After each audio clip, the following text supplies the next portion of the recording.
이번 차수에서는 빅데이터에 대해 이야기해 보려 합니다. 빅데이터는 여러분들도 익숙할 정도로 많이 들어본 단어라고 생각됩니다. 가장 흔한 예시로 빅데이터를 통해서 온라인 쇼핑몰을 효율적으로 운영하는 이야기는 너무 식상할 정도로 많이 들리는 이야기입니다. 여러 사람들의 구매 항목이나 검색 기록을 통해 다음 구매 가능성이 높은 물건들을 홍보하는 데 사용이 됩니다.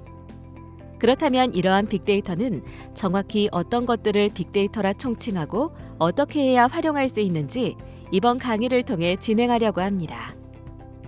우선 빅데이터가 어떻게 나왔는지 먼저 살펴보아야 합니다.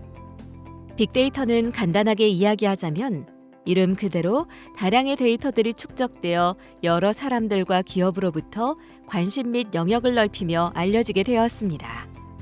기존의 데이터들을 관리하던 도구의 능력을 넘어서는 대량의 정형, 비정형 데이터의 집합이 쌓이게 되면서 가치가 없다고 판단되던 데이터들이 다양한 데이터들과 합쳐지며 가치를 가지게 되었습니다. 물론 현대에는 많은 수의 데이터를 있는 그대로 사용하기는 어려워 가용 가능한 단위로 데이터를 줄여 사용하고 있습니다. 그렇다면 빅데이터의 정확한 정의는 어떻게 될까요? 빅데이터는 3V라는 단어로 정의할 수 있습니다. 미국에는 빅데이터에 관한 여러 자료와 논문을 발표하는 정보기술 연구 및 자문회사인 가트너가 있습니다. 가트너에서는 빅데이터의 정의를 디지털 정보가 급격하게 늘어나 빅데이터라는 용어가 차츰 나오기 시작한 2001년경 3V라는 이름으로 내놓았습니다. 규모, 형태, 속도, 세 가지가 만족된 데이터의 집합을 빅데이터라고 칭하기 시작한 것이죠. 매우 많은 데이터를 소유해야 하며 다양한 형태로 존재해야 하고 수집과 해당 데이터를 사용하기 위해 적당한 시간이 소모되는 데이터들을 이야기합니다. 물론 이러한 정의는 어디까지나 가트너에서 내세운 정의이며 가트너 외에도 빅데이터를 정의하는 형태는 매우 많았습니다. 맥킨지, IDC, 노무라 연구소 등 여러 가지 관점에서 본 빅데이터 형태를 정의했지만 빅데이터의 개념이 더욱 성숙해질수록 가트너의 더 그레니가 가장 적절한 정의로 판단되어 국내외를 막론하고 가장 빈번히 사용되고 있는 정의라고 할 수 있겠습니다. 그렇다면 데이터들은 어떻게 빅데이터가 될 수 있었을까요? 우선 데이터들은 아날로그와 디지털로 나눌 수 있습니다. 아날로그는 종이, 필름, 오디오 테이프 등을 이야기하며 디지털은 컴퓨터 CD, 하드디스크, USB에 저장된 데이터입니다. 과거에는 아날로그 데이터가 많았으나 점점 시간이 지날수록 짧은 생성 주기를 가진 디지털 데이터가 축적되기 시작해 2002년에는 정확하게 5대5 비율로 아날로그와 디지털 데이터가 균형을 이루었습니다. 하지만 균등하던 시기도 잠깐, 디지털 데이터는 2002년을 기점으로 기하급수적으로 많은 데이터가 축적되었습니다. 이때가 바로 디지털 시대의 시작이라고 할 수 있겠습니다. 해당 그래프는 2007년까지의 그래프로 현재는 아날로그와 디지털 데이터의 비율로 따졌을 때 아날로그 데이터는 0에 거의 수렴할 정도로 디지털 데이터에 비해 양이 적다고 이야기할 수 있습니다. 그렇다면 데이터가 급성장하게 된 이유는 무엇일까요? 디지털 데이터는 누구나 데이터를 생성하고 추가할 수 있어 짧은 생성 주기를 가지고 있습니다. 또한 특정 데이터를 온라인에 올리게 될 경우 전문 업체를 통해서도 네트워크상에서 지우기 어려울 정도로 온라인 데이터를 삭제하기란 요원합니다. 이 외에도 4차 산업혁명의 핵심 요소로 AI와 자율주행의 근본은 데이터입니다. 여러 데이터를 통해 상황에 맞는 결과를 도출할 수 있기에 많은 데이터들이 생성되고 추가되고 있습니다. 마지막으로 모든 산업 분야의 기업과 소비자에 폭넓게 영향을 미칠 수 있는 디지털 트랜스포메이션은 비즈니스의 형태를 변화시키면서 지능형 데이터를 기존 비즈니스의 통합에 목적을 두어 데이터 기반 비즈니스를 효율적으로 운영하기 위해서는 데이터를 수집하고 모니터링하며 수집한 데이터를 학습시키는 것이 중요하기 때문에 더욱 급격하게 데이터들이 성장했다고 이야기할 수 있겠습니다. 빅데이터의 기술은 다양한 종류의 대규모 데이터에 대한 생성, 수집, 분석 표현이 가능하게 만들고 다변화된 현대 사회를 보다 정확하게 예측하거나 개인에게 맞춤형 정보를 제공, 관리, 분석하는 등 과거에는 불가능하던 기술을 실현할 수 있게 도와줍니다. 그래프를 보자면 한국정보화진흥원에서는 1970년부터 2030년까지의 시대를 분류해 두었습니다. 메인프레임 컴퓨터 시대부터 PC 시대, 인터넷 모바일 시대, IT 에브리웨어 시대까지 보다 많아지는 데이터를 통해서 모든 것을 다룰 수 있도록 구성된다고 예측한 것이죠. 하지만 이러한 빅데이터도 여러 가지 문제점을 가지고 있습니다. 빅데이터는 수많은 개인들의 정보들을 집합한 형태이다 보니 개인의 사생활을 침해할 수 있습니다. 예시로 온라인 쇼핑몰에서는 사용자의 임신 정보를 받아 아이가 태어날 시기에 빅데이터를 통해 기저귀를 추천하는 등 다양한 형태로 활용하고 있기 때문에 빅데이터로 사생활을 감시할 수 있어 민감하다고 할 수 있습니다. 또한 이러한 데이터들이 바깥으로 유출되게 된다면 개인이나 기업에 치명적일 수 있습니다. 타인이 본인에 대한 정보 등을 확인할 수 있는 것이죠. 빅데이터로 많이 수행되는 분야 중 한 가지는 데이터 분석입니다. 데이터 분석은 현 상황의 분석보다 예측하여 해결 방안 마련에 목적을 두는 분야입니다. 데이터 분석에도 여러 가지 방법이 존재하지만 데이터 과학 분야의 가장 유명한 가트너사의 분석 과정에 대해 간단하게 짚어보고 어떤 형태로 데이터가 분석되는지 알아봅니다. 빅데이터가 사용되는 과정을 정리한 것을 분석가치 에스컬레이터라 칭합니다. 묘사, 진단, 예측, 처방 순으로 구성되며 빅데이터 분석 방법에 이해하는 데 많은 도움을 줍니다. 우선 첫째, 묘사. 과거에 발생한 일과 현재 발생한 일을 정확하게 살펴보는 것을 이야기합니다. 데이터 분석의 가장 기본적인 지표를 지칭하죠. 지역별로 판매된 상품, 고객들의 불만 사항 등을 파악합니다. 다만 소비자의 반응이 좋다, 나쁘다가 아닌 무엇을 좋아하고 싫어하는지까지 파악해야 합니다. 두 번째, 진단. 분기별로 매출 차이가 발생한 이유, 고객 불만 사항이 더 많이 발생한 이유 등 데이터 기반으로 묘사 단계에서 찾아낸 분석 내용의 원인을 데이터 기반으로 이해하는 과정입니다. 세 번째, 예측. 데이터로 기업과 조직의 미래, 고객의 행동을 예측합니다. 사용자들의 단어 패턴을 분석하여 이탈 가능성, 판매 가능성이 높은 상품을 추천하며 데이터가 기업 성장의 발판이 되는 시대의 증명 역할을 수행하죠. 네 번째, 처방. 특정 시점에 어떤 액션으로 고객의 이탈을 막는지, 어느 정도의 예산을 분배하여 광고 효과를 기대할 수 있는지 효과적인 방법으로 이익을 가져오기 위한 행동입니다. 4단계 분석 과정 중 가장 어려운 부분에 해당합니다. 현황 분석과 예측 분석에는 큰 차이가 존재합니다. 현황 분석은 데이터들을 합산하여 과거 데이터와 비교하여 사용할 수 있으나 예측 분석은 데이터들을 단순 합산하는 것이 아닌 여러 환경들을 고려하여 여러 고려 사항들을 넣어주어야 합니다. 단순히 데이터들을 합산한 게 아닌 실제 미래의 데이터를 정확하게 알 수 있게끔 도와주는 것이 빅데이터를 통해 수행할 수 있다는 것입니다. 이게 일종의 데이터 마이닝의 영역이라고 볼 수 있겠죠. 분석을 통해 결과를 가지고 패턴을 찾아냅니다. 데이터 마이닝에는 샘플이 거의 없기 때문에 이미 주어진 데이터 속에 있는 패턴을 정교화시키는 게 데이터 마이닝입니다. 하지만 한 번만 분석했다고 끝이 아니라 지속적으로 올바른 데이터를 볼 수 있도록 만들어 주어야 합니다. 이를 위해서 우리가 방금 보았던 분석가치 에스컬레이터를 이용해야 하는 이유이고요. 과거와 어떤 식으로 달라졌기에 빅데이터라는 용어라 부르며 어떻게 활용되는지 알아보겠습니다. 데이터들은 전통적인 데이터와 빅데이터로 분류합니다. 20세기 이전의 데이터들의 집합을 전통적인 데이터라 칭하며 21세기의 시스템 환경 하의 데이터들의 집합은 빅데이터라고 이야기합니다. 이 두 가지 데이터의 차이는 데이터 활용자가 누구인지가 가장 중요한 차이라고 이야기할 수 있겠습니다. 전통적인 데이터는 정부, 국공기관 환경에서만 사용하며 보수적이고 획일적으로 사용했습니다. 하지만 빅데이터는 다양한 일반 소비자에게도 접근성이 존재하여 여러 가지 활용 다양성이 나오게 되었습니다. 예시로 여러 기업들은 API 서비스를 제공합니다. API 서비스는 일반 사용자 누구나 사내의 특정 정보들에 대해 접근하여 사용할 수 있도록 제공하는 서비스로 개인 및 시스템으로부터 생성된 데이터들로 SNS, 사회 기반 서비스를 위해 돌아가는 데이터들을 제공합니다. 이런 식으로 데이터를 활용하는 주체가 많이 달라졌으며 생성 주체가 조직 위주가 아닌 개인과 시스템, 즉 여러 블로그나 댓글 등 커뮤니티에서 관련된 데이터들도 활용할 수 있게 되는 것이죠.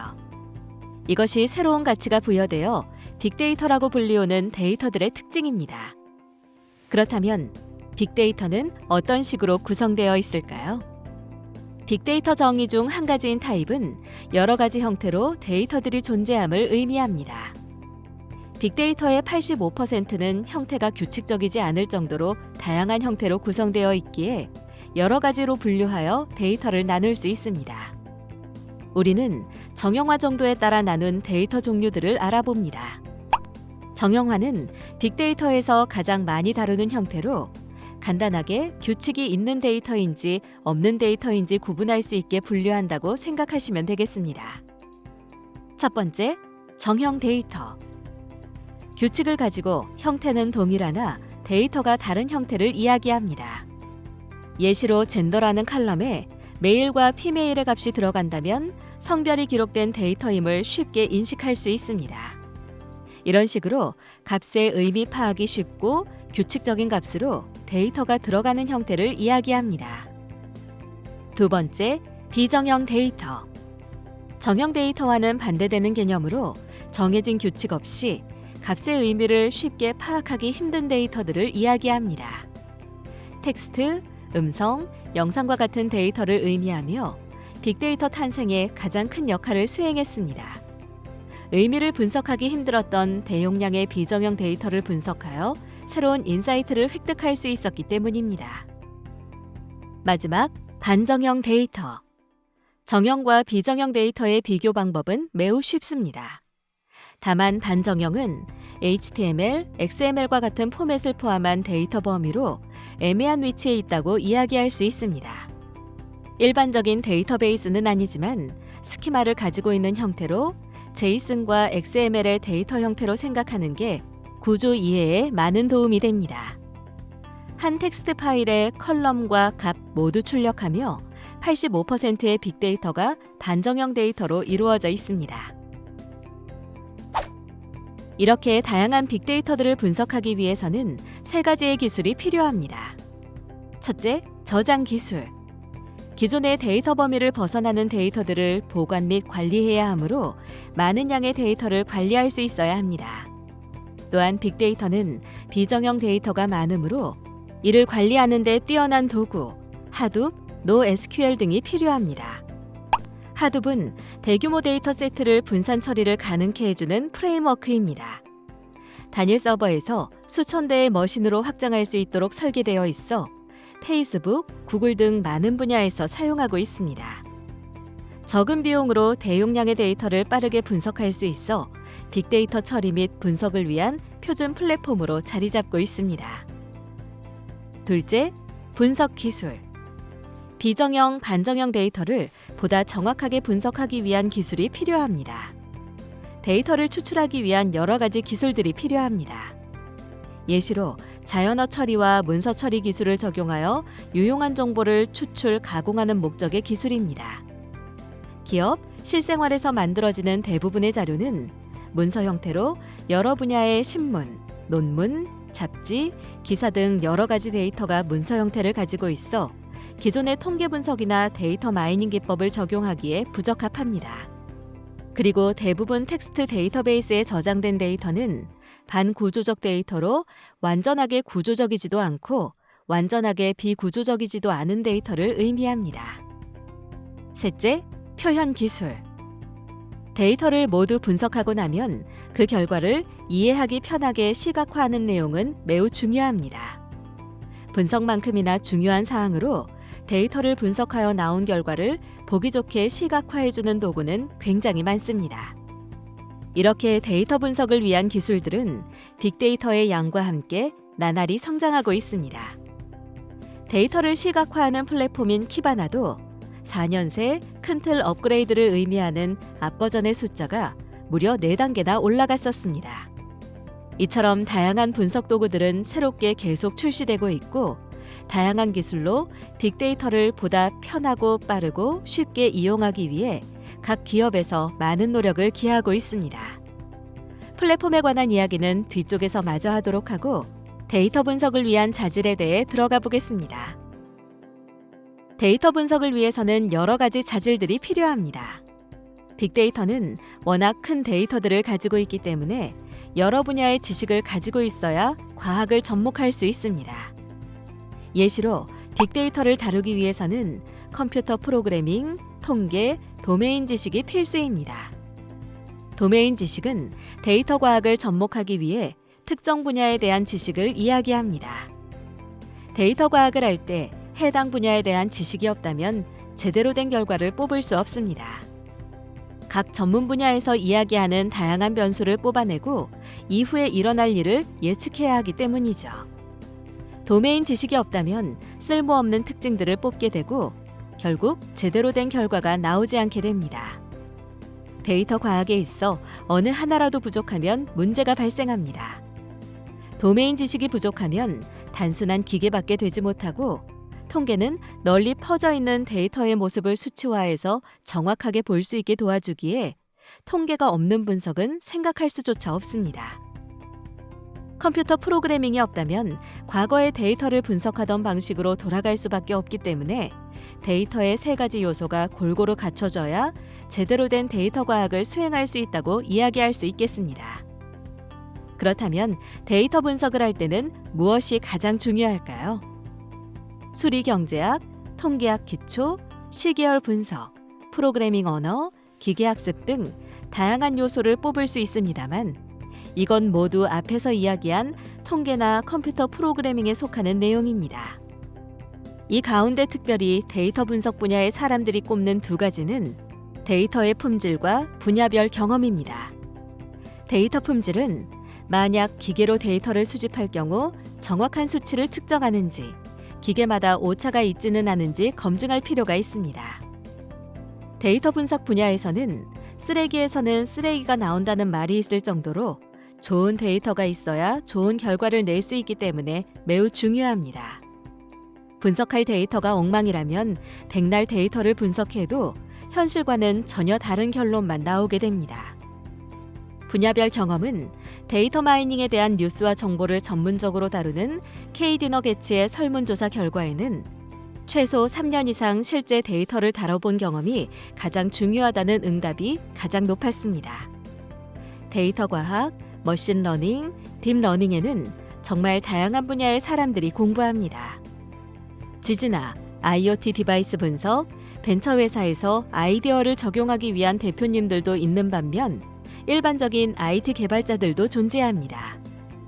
단순히 통계와 프로그래밍을 배운다고 해서 좋은 결과를 뽑아낼 수 없기 때문에 사람들이 각자의 분야에서 더 유리한 위치를 점하고 있다고 이야기할 수 있겠습니다. 데이터 과학자는 실제 비즈니스 현장에서 수학자, 물리학자만 쓸 수 있는 복잡한 알고리즘을 사용해야 하는 일은 많지 않으며 현업에 적용하기도 쉽지 않습니다.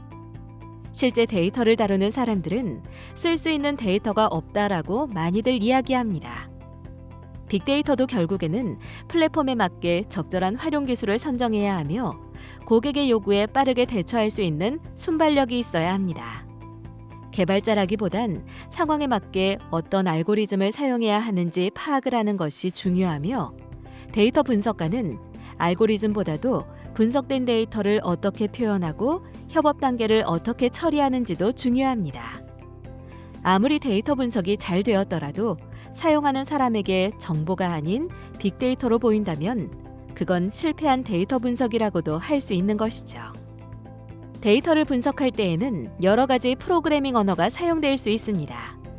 대표적으로 6가지만 말씀드리자면 R, 매트랩, 파이썬, C, C++, 자바 등이 존재합니다. 프로그래밍 언어별로 장점과 단점, 특화된 점들이 존재합니다. 우선 R은 파이썬과 자주 비교되는 프로그래밍 언어로 운영체제 지원과 오픈소스 특성으로 인해 시스템에 구애받지 않고 동작할 수 있기 때문이죠. 데이터 과학, 머신러닝 분야에서 효율적으로 사용되며 특히 R은 통계 모델 및 컴퓨팅을 중점으로 두고 설계됐습니다. 파이썬은 소프트웨어 개발자와 데이터 과학자 모두 사용이 편리한 언어라고 칭하고 있습니다. 고성능 알고리즘과 호환성이 뛰어나며 분석 예측, 인공지능 등 첨단 기술과 인터페이스가 가능합니다. 이는 오픈소스와 큰 커뮤니티를 가지고 있기 때문에 파이썬을 지원하는 다양한 라이브러리들이 나오고 있기 때문입니다. 외에도 많이 들어보셨을 C 언어, C++, 자바 등이 존재하나 데이터 분석으로는 불편한 점들이 있어 자주는 아니더라도 특정 분야에서 사용되는 언어들이 존재합니다. 이러한 분석 언어들의 사용률은 다음과 같습니다. 파이썬은 1990년대에 등장한 프로그래밍 언어이지만 해당 언어는 최근에서야 각광받게 되었습니다. 불과 수년 동안 급격하게 사용자가 늘었는데 기존에는 R 프로그래밍 언어로 데이터 분석을 많이 했었습니다. R 프로그래밍 언어도 파이썬과 비슷한 시기에 나왔으나 데이터 과학 분야에서 여태껏 꾸준하게 사용되어 오던 언어였습니다. 2016년까지는 R 언어가 많이 사용되었으나 2017년부터는 파이썬이 R 언어의 사용률을 넘게 되었습니다. 파이썬이 R을 앞지르는 이유에 대한 몇 가지 견해가 있습니다.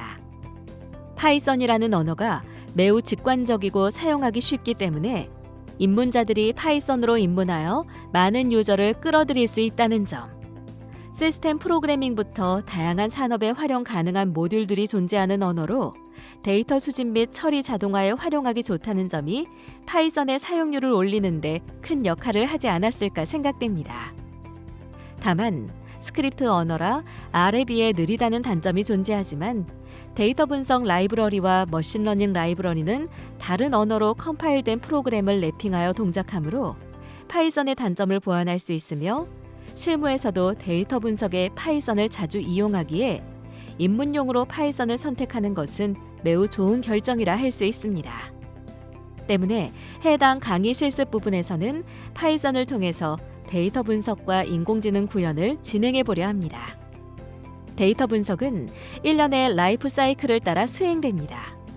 정확한 데이터를 얻으려면 목표에 대한 정확한 이해가 필요합니다. 데이터 수집 프로세스를 훨씬 쉽게 만들 수 있는데 도움이 되기 때문이죠. 데이터 과학을 수행할 수 있는 도구들은 굉장히 많습니다.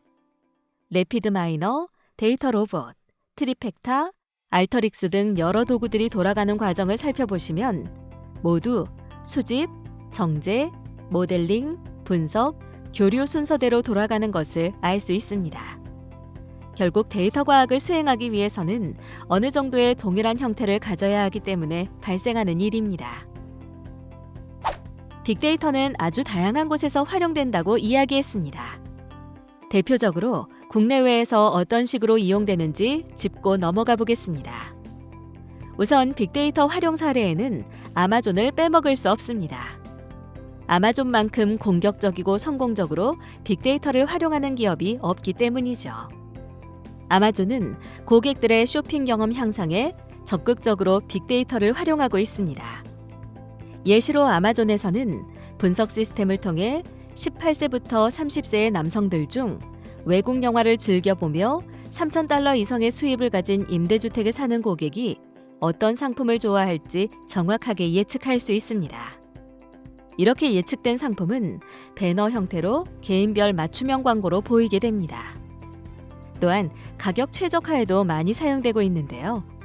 주문 내역, 경쟁업체의 가격, 예상 이익률, 웹사이트 등 방대한 데이터를 수집하여 10분마다 가격을 최적화합니다.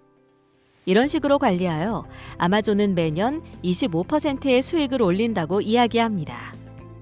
이외에도 생물정보학에서는 단백질 서열과 유전자들의 발현과 조절을 통제하여 많은 결과물들을 뽑아 분석하고 있습니다. 기상정보, 구글 번역 등 빅데이터를 통한 활용 사례는 우리 주변에서 떼어놓을래야 떼어놓을 수 없는 형태로 동작하고 있습니다. 그리고 또 데이터 분석 성공 사례라 하면 유명한 사건이 존재합니다.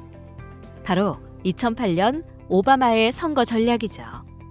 오바마 대통령은 대선 당시에 IT 전문가들을 고용하여 빅데이터를 이용한 다양한 전략을 고안하였습니다. 테크놀로지 팀, 데이터 분석팀, 디지털 팀 등이 구성되어 유권자들의 데이터를 분석하고 체계적인 방법으로 유세 활동을 펼칠 수 있도록 준비한 것이었죠. 이들은 5가지로 분류하여 부동층을 파악하였으며 이후 SNS, 관심사, 성향 등을 취합하여 관심사에 맞추어 선거 유세를 펼쳤습니다. 교육에 관심이 있는 유권자에게는 교육 관련으로, 경제에 관심 있는 유권자에게는 경제 관련을 더욱 어필하여 유권자들의 표심을 사로잡았고 2008년 미 대통령으로 오바마가 당선되었습니다. 국내에서는 무분별한 선거 홍보 전화나 문자를 많이 받아본 유권자라면 이는 성공할 수밖에 없는 전략이지 않을까 싶습니다. 넷플릭스는 2006년부터 고객들이 좋아하는 영화에 대한 예측 모델 정확성을 올리기 위해 100만 달러를 현상금으로 넷플릭스 프라이즈를 진행해온 빅데이터 회사입니다. 분석을 하는 핵심 목적은 고객이 원하는 것, 무엇을 원하는지에 대해 통찰을 얻어 이에 기반하여 마케팅을 최적화하고 더 나은 상품을 만듭니다. 글로벌 커뮤니케이션 디렉터인 조리스 에버스는 넷플릭스는 단 하나가 아닌 3,300만 개의 다른 버전의 넷플릭스가 있다고 이야기합니다. 과거의 텔레비전은 고객 측을 세분화하여 나누어 보여주거나 자료를 수집할 수 없었습니다. 오로지 평점과 시청률에 의존할 수밖에 없었으며 이 통계도 정확하지 않은 근사치에 가까웠습니다. 하지만 넷플릭스는 인터넷 기업으로 사람들이 평균적으로 끊어서 보는 시점, 에피소드 하나를 보는데 얼마나 걸리는지 등 세부적인 데이터를 모두 수집하여 확인한다고 이야기합니다. 좀 더 자세히 살펴보자면 시청자가 멈추는 시점, 뒤로 돌리는 시점, 앞으로 돌리는 시점, 분야별 시청요일, 시청일자와 시간대, 시청 장소, 어떤 기기를 이용하여 시청하는지, 하루 400만 건 이상의 평점들, 하루 300만 건 이상의 검색 결과, 스크롤 패턴 등 정말로 다양한 데이터들을 뽑아낼 수 있으며 다양한 데이터 중 목적에 일치하는 데이터만 뽑아도 A4 용지를 채울 수 있을 정도입니다. 이러한 데이터를 수집하는 이유는 무엇일까요? 시청자가 보고 싶어하는 영화나 TV쇼를 찾도록 도와주는 것이 넷플릭스 선순환에 압도적인 도움을 주기 때문입니다. 더 이상 보고 싶은 프로그램이 없다면 넷플릭스를 끊게 되고 이는 데이터 수집의 저하로 이어지며 급격한 변화를 가져올 수 있습니다. 넷플릭스의 추천 알고리즘은 꽤 성공적입니다. 시청자 행동의 약 75%가 넷플릭스 추천에 기반한 것이라고 이야기합니다. 이러한 넷플릭스의 간단한 구성도를 살펴보자면 오프라인, 준실시간, 온라인으로 구분되어 구성됩니다. 오프라인에서는 대용량의 데이터를 처리 및 복잡한 알고리즘을 수행하며 준실시간에서는 고객에게 빠른 맞춤형 데이터를 제공하는 이벤트 처리를, 온라인에서는 실시간으로 고객의 요구에 응대할 수 있도록 이전에 계산한 결과로부터 즉석으로 데이터를 추천할 수 있도록 구성되어 있습니다. 만약 여러분이 인공지능을 이용하여 세계적인 추천 시스템을 만들어야 한다면 단순 개인 추천임에도 엄청난 양의 데이터를 생산 및 처리가 가능한 아키텍처 구현 또한 고려해 보셔야 합니다. 다음은 위치 정보들을 이용해 지도에 서울 지역의 이디야 커피숍과 와이파이를 표시한 형태입니다. 서울시 공공데이터 사이트는 7,004개의 데이터셋과 14,430의 서비스, 5,482개의 API를 제공합니다. 공공데이터는 누구나 자유롭게 이용할 수 있으며 공공데이터 포털을 통해 국민이 쉽고 편리하게 공공데이터를 이용할 수 있도록 파일 데이터, 오픈 API, 시각화 등 다양한 방식으로 제공하고 있으며 누구라도 쉽고 편리한 검색을 통해 원하는 공공데이터를 빠르고 정확하게 찾을 수 있습니다. 정부는 보유한 공공정보를 적극적으로 개방하여 국민과 공유하므로 소통과 협력을 확대하기 위해 공공데이터 정책을 추진하게 되었고 2013년 7월 공공데이터의 제공 및 이용 활성화에 관한 법률을 제정하고 10월부터 시행하였습니다. 이처럼 좋은 빅데이터를 제공하는 사이트는 굉장히 많아 여러분들도 이번 강의를 끝내시고 나면 원하는 데이터를 찾아 필요한 서비스를 제공할 수 있으실 거라고 생각됩니다. 이 외에도 사회 연결망 분석을 통해 사회의 객체들 사이의 관계를 표현할 수 있는 그래프도 존재합니다.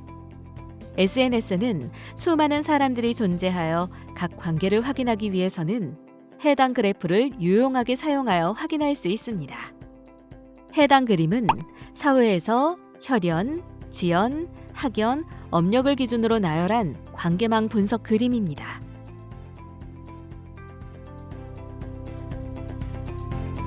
이상 강의를 마치겠습니다. 수고 많으셨습니다.